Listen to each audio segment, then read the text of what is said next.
Hello students, welcome to my YouTube channel. Previous lectures में हमने पढ़ा था यूक्लिड डिवीजन लेमा और उसके कुछ एग्जांपल्स। इस लेक्चर में हम पढ़ेंगे यूक्लिड डिवीजन एल्गोरिथम की हेल्प से एचसीएफ फाइंड करना।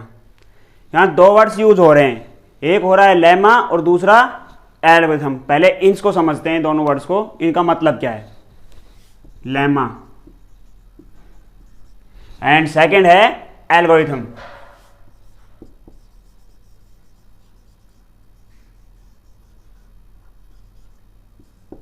एल्गोरिथम। अब फर्स्ट देखिए, लेमा क्या होती है। Already proven statement use for proving other statement, यानी कि कोई स्टेटमेंट पहले से प्रूव हो चुका है, यानी वो पहले से सत्य है, ट्रू है, लेकिन उसकी हेल्प से हम किसी और सॉल्यूशन को सॉल्व करते हैं। जैसे यूक्लिड डिवीजन लेमा की हेल्प से अपन ने कितनी प्रॉब्लम्स को सॉल्व किया है, क्वेश्चन से एग्जाम्पल सॉल्व किए हैं, तो वो कहलाती है लेमा। अब एल्गोरिथम क्या है। एल्गोरिथम होता है किसी भी प्रॉब्लम को सोल्व करने के लिए जो वेल डिफाइंड जो सीक्वेंस ऑफ स्टेप्स होती हैं, यानी एक के बाद दूसरी स्टेप, दूसरी के बाद तीसरी स्टेप, ये जो सीक्वेंस ऑफ स्टेप्स होती हैं ये क्या कहलाती हैं, एल्गोरिथम। यानी कि किसी भी चीज को करने का जो व्यवस्थित ढंग होता है वो कहलाता है, उसका एल्गोरिथम कहलाता है।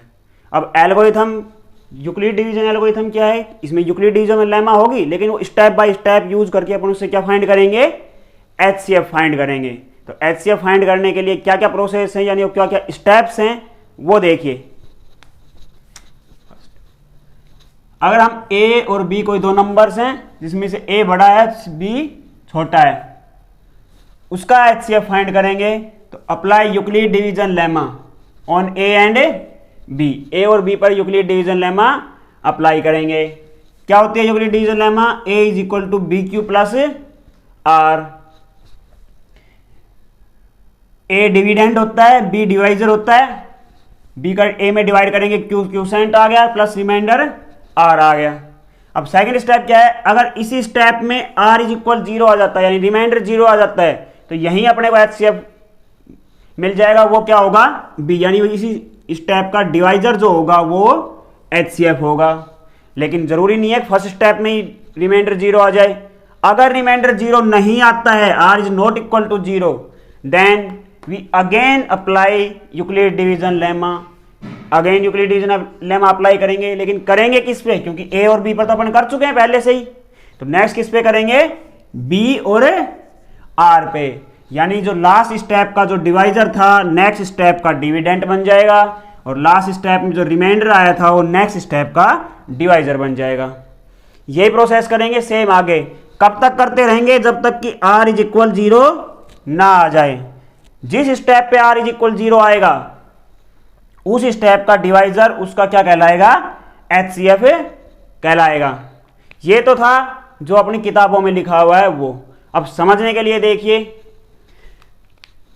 समझने के लिए सबसे पहले हम जाते हैं क्लास 6th और 7th में।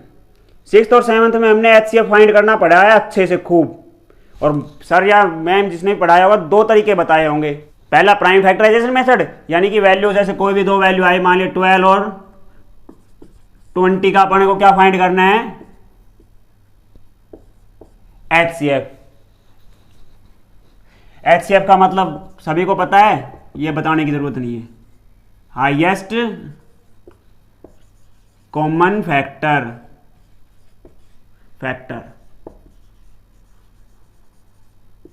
Highest common factor. First method पढ़ा था prime factorisation method. Prime factorisation method क्या होता है कि 12 के प्राइम फैक्टर्स निकाले। कैसे निकालते हैं, 2 6, अगेन 2 का डिवाइड 3 का डिवाइड 1, यानी 12 के फैक्टर्स क्या हुए, 2 मल्टीप्लाई 3। नेक्स्ट क्या है, 20 के फैक्टर्स निकाले, 2 का डिवाइड 10 टाइम, अगेन 2 का डिवाइड 5 टाइम, 5 का डिवाइड 1 टाइम। सो 20 के फैक्टर्स क्या हुए, 2 मल्टीप्लाई 5। फिर क्या ढूंढते हैं उसमें से, कॉमन क्या क्या आ रहा है। कॉमन मीन्स जो दोनों में हो, इसमें भी एक 2 कॉमन है, दोबारा से भी 2 कॉमन है, तो ये जो कॉमन आया यही क्या अपना था, एचसीएफ। एचसीएफ क्या आएगा, 2 मल्टीप्लाई 2 इक्वल 4 बराबर 4। ये था एचसीएफ। किससे, प्राइम फैक्टराइजेशन मेथड से। सेम दूसरा मेथड अपने को बताया होगा सर या मैम ने कि स्टेप डिवीजन मेथड, वो क्या था एक बार देखिए। ये सब आपके पढ़े हुए हैं, मैं आपको एक बार रिवाइज करवा रहा हूं फिर से। देखिए सेकंड था स्टेप डिवीजन मेथड, यानी मान लीजिए 12 और 20 ही दो एग्जांपल है। क्वेश्चन दे दिया कि स्टेप डिवीजन मेथड से इनका क्या निकालिए, एचसीएफ निकालिए। तो कैसे निकालते थे, जैसे मेथड में बताया हुआ है कि स्टेप डिवीजन मेथड यानी डिवाइड करके निकालना पड़ेगा, और डिवाइड करने के लिए एक डिविडेंड चाहिए और एक डिवाइजर चाहिए। तो जो बड़ी वाली वैल्यू होगी वो तो होगी डिविडेंड, यानी 20 तो डिविडेंड हो गई, और डिवाइजर कितना हो जाएगा 12। डिवाइड किया 12 1 जा 12, 8 रिमाइंडर। अब यहां 0 नहीं आया रिमाइंडर, तो नेक्स्ट स्टेप करेंगे। नेक्स्ट स्टेप में जो रिमाइंडर होता है वो तो डिवाइजर बन जाता है, और जो डिवाइजर होता है वो क्या बन जाएगा डिविडेंड, यानी कि 8 तो डिवाइजर बन गया, और जो पहली स्टेप का क्या था डिवाइजर था वो कहलाएगा इसमें डिविडेंड। अगेन डिवाइड किया 8 1 जा 8, कितना रिमाइंडर 4 रिमाइंडर। फिर से रिमाइंडर 0 नहीं आया तो नेक्स्ट स्टेप करते थे, सेम वही रिमाइंडर तो डिवाइजर बन जाएगा, और इससे पहली स्टेप का सेम जिस स्टेप में अपन कर रहे थे उसका डिवाइजर क्या कहलाएगा डिविडेंड। सो अगेन डिविडेंड किया 8 4 2 जा 8 0, रिमाइंडर क्या आ गया 0 आ गया।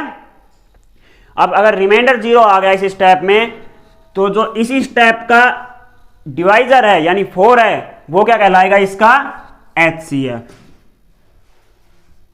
क्या कहलाएगा एचसीएफ। ये था स्टेप डिवीजन मेथड से एचसीएफ फाइंड करना, ये हम 6th 7th क्लास में अच्छे से पढ़ चुके हैं।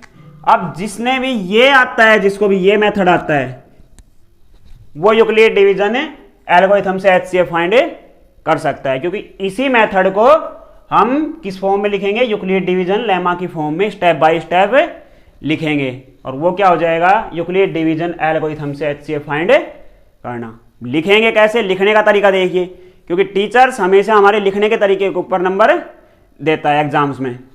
अब देखिए कैसे लिखेंगे, 2 स्टेप्स 2 वैल्यूज हैं 12 एंड 20। एक value a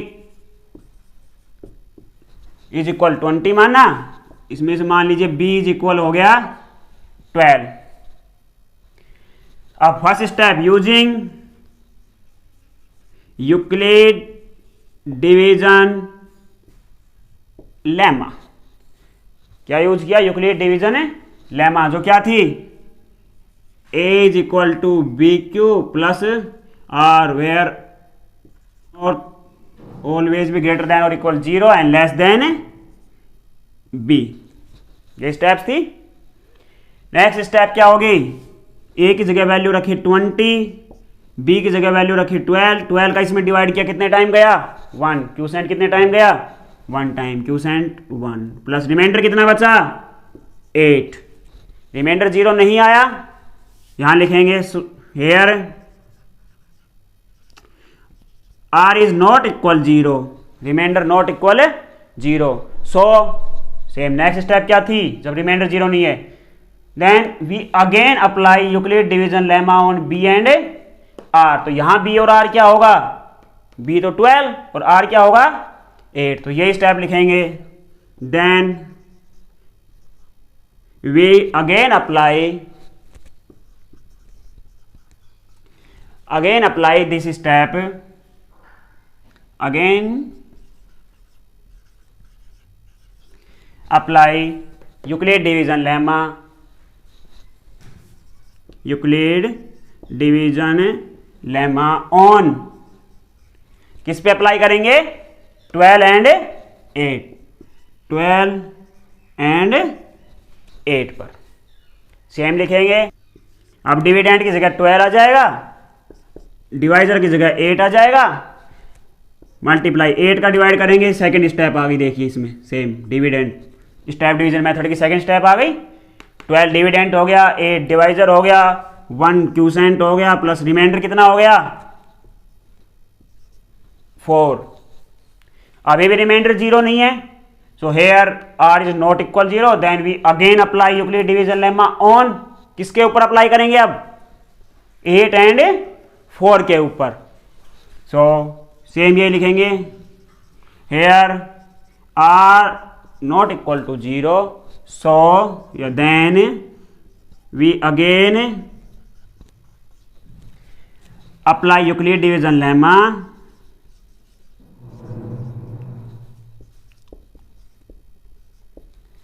on 8 and 4। Apply करेंगे फिर से तो 8 तो डिविडेंड बन जाएगा, 4 डिवाइजर बन जाएगा, 2 time multiply plus remainder zero, the third step हो। सेम देखिए स्टेप डिवीजन मेथड की ही स्टेप्स हैं, बस लिखने का तरीका बदल गया, नेम बदल गया। यानी जो चीज़ हम 6th-7th क्लास में पढ़ चुके हैं वही चीज़ 10th में है, अलग लिखने के तरीके से और अलग नेम से, है ना, सिंपल सी। अब इसमें रिमाइंडर क्या आ गया 0, तो HCF क्या हो जाएगा 4, क्योंकि जो लास्ट स्टेप जिस स्टेप में रिमाइंडर 0 आता है उस स्टेप का डिवाइजर क्या हो जाता है HCF हो जाता है उन वैल्यूज का। यहां फिर लिखेंगे so R is equal 0,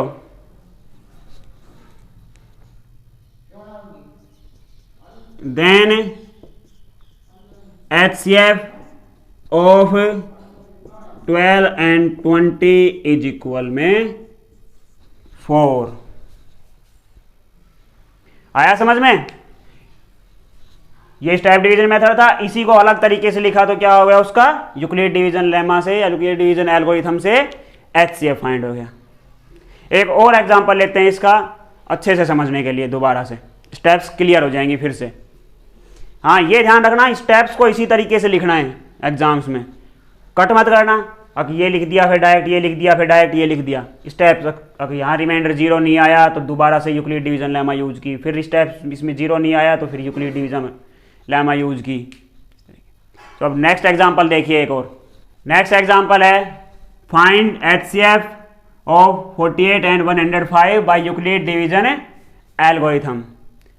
find करते हैं सेम फर्स्ट स्टेप में लेट क्या मानते हैं a इज इक्वल टू बड़ी वैल्यू मानिए 105 and b is equal to 48। Using second step क्या थी, using Euclid division lemma. Euclid division lemma use की, और यूक्लिड डिवीजन लेमा क्या थी a is equal to B Q plus are. So a is equal to B Q plus r, here r is always greater than equal 0 and less than b। Steps value रखेंगे अब dividend की जगह a यानी 105, divisor की जगह b यानी 48।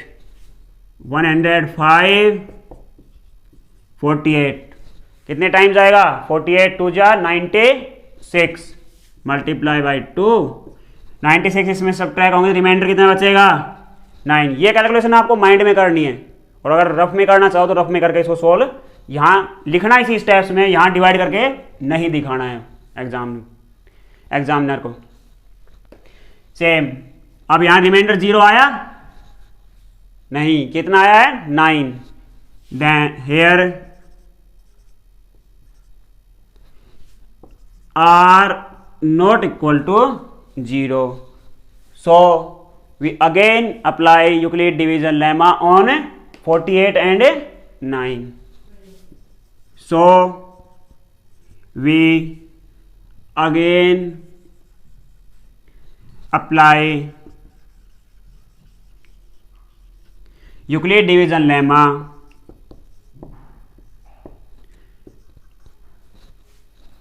on 48 and 9। किस पे अप्लाई करेंगे 48 एंड 9 पे अप्लाई करेंगे। सेम अब डिविडेंड क्या हो गया 48, डिवाइजर क्या हो गया 9, अप्लाई किया 48 इक्वल 9 का डिवाइड 9 5 और 45, कितने रिमाइंडर बच गया 3। फिर से नहीं आया रिमाइंडर 0, फिर ये स्टेप्स करेंगे, it means here R not equal to 0, so we again apply Euclid division lemma on किसके ऊपर, 9 and 3, so we again apply Euclid division lemma, Euclid division lemma on किस पे, 9 एंड 3, 9 एंड 3। अब 9 पे करेंगे, 9 इक्वल टू 3 का divide किया, कितने टाइम गया, 3 प्लस रिमाइंडर कितना बचा, 0। इस स्टेप पे रिमाइंडर कितना आया, 0। सो हेयर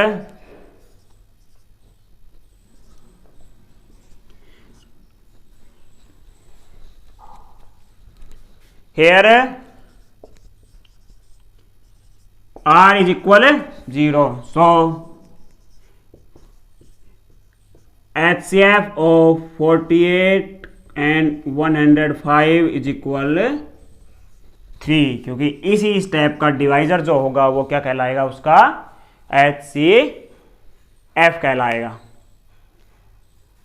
आई होप कि आपको लास्ट प्रीवियस लेक्चर्स में यूक्लिड डिवीजन लेमा और इसी लेक्चर्स में यूक्लिड डिवीजन एल्गोरिथम से HCF फाइंड करना आ गया होगा। नेक्स्ट लेक्चर्स में हम एक्सरसाइज 1.1 के क्वेश्चन सोल्व करेंगे। Like the video, share with your friends and subscribe my channel. Stay home, keep learning. Thank you.